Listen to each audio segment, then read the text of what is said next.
Today I want to show you how to fix unusual activity on ElevenLabs.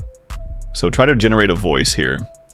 If you get unusual activity unlocking on when generating a voice in ElevenLabs, so be sure to follow these steps. So click on the three dots on ElevenLabs. Head over to Settings. Now click on Privacy and Security. Click on Delete Browsing Data. So delete all the data here. Click on Delete Data. Second step is to go to Third-Party Cookies and click on See All Site Data and Permissions. So here, search for ElevenLabs, and here, just click on Delete Site Data and Permission for ElevenLabs, and your problem should be solved. So that's it, guys. In few simple steps, we've learned how to remove this unusual activity error in ElevenLabs.